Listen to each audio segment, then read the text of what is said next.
Hey, what's up, guys? Welcome back to the Hobby Crash Out. Man, these weeks just keep getting longer and longer, and more things just keep happening, and more people keep complaining, and more people keep doing this, that, and the other, and making all kinds of money, and still not happy.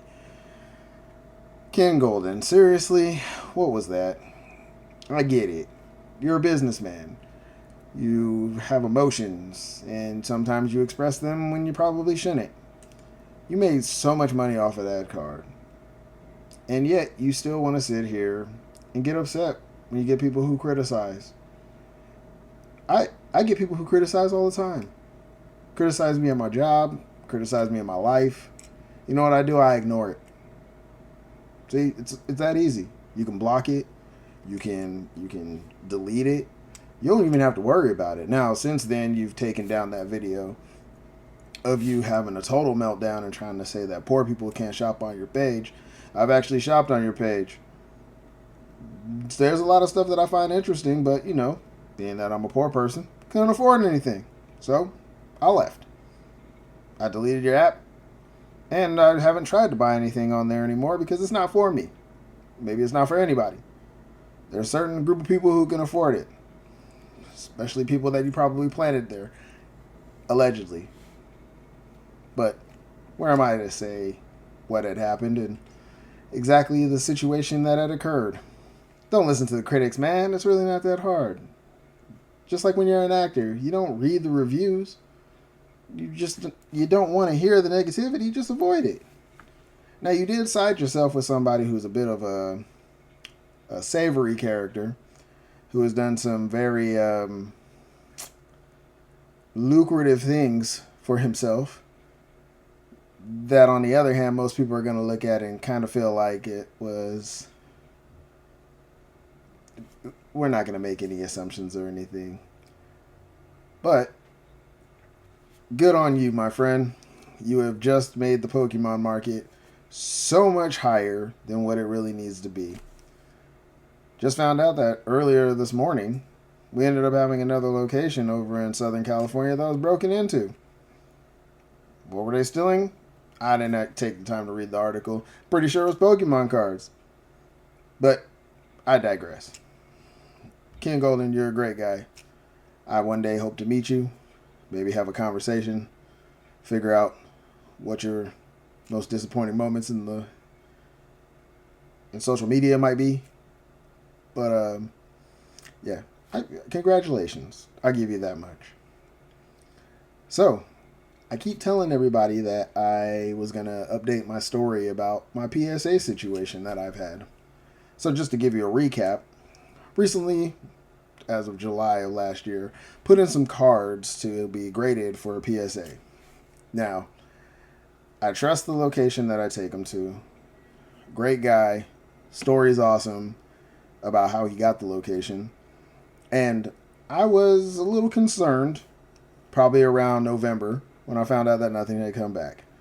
So, kept checking in. Recently, just got an update. I guess there was an issue with the order, and it looks like I will not be seeing my cards until May. Now, I'm not going to go into any further details just to kind of keep it that way. Yeah, so I'm a little bummed. So we're going to have to wait on those reveals for that Macklin Celebrini Young Guns, because if everything turns out the way that it seems like it's going to turn out, as of Sunday, depending on who wins the gold medal, that card is going to definitely skyrocket, especially if he becomes an outlier when it comes to that gold medal game. So yeah, I'm probably looking at some upcharges that I'm definitely not looking forward to, because it's already been, I don't know, 7 months, and that guy Macklin Celebrini has just been on top of the world, man. And with the fact that he is scoring so many points and playing like he's been in the NHL for 7+ years, I'm giving him a whole lot of credit in that. That card just keeps going up. I haven't even recently checked the price of what that card is right now. Last time I checked, I think last month it was like $1,800. And I think I set the value at like 500. So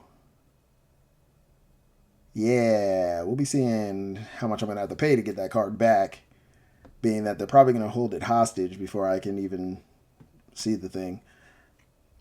But I take that back. I'll probably be able to see my card. It won't be too expensive.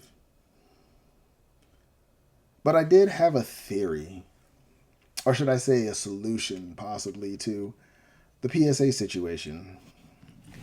So I'm one to grade cards based on, some of the 90s basketball, football, and baseball cards that we didn't have a whole lot of parallels of. Back in the 90s, there were no parallels. You would have maybe a special edition card or something that was a little bit different against a few of the other ones, but it wasn't like today. Today, with the modern cards, there's so many different parallels and variations and numbered cards and serial numbers and autographs and RPAs. It almost makes you sick. Because half of them you can't even keep track of. I was working on a rainbow for a player that I don't even know if he's even going to be in the NBA. He's a good player, but I haven't heard anything about where he's at in the draft. And if the NBA gets rid of the draft like they're talking about, how's that going to work out? I'm going to have to do a little bit more research on that. But yeah, there are talks of the NBA not doing a draft next year. Just because people keep tanking and deciding that they are going to lose deliberately so they can get the best draft pick. But that's neither here nor there. That's for another video. So now I'm just kind of bummed. And I've come to the conclusion that, and I'm pretty sure other people have probably thought of this, stop grading your base cards. Like, do I have an example? I think I have an example. Base cards. Stop grading something like, I don't know. Let's see. Look at this. Base card. It's a little fancy. It's got a little bit of glitter and shine to it, but it's a base card from Revolution. Stop grading these. Because every time you grade these, and you grade like 90 of them, you back up the rest of the stuff that's going on.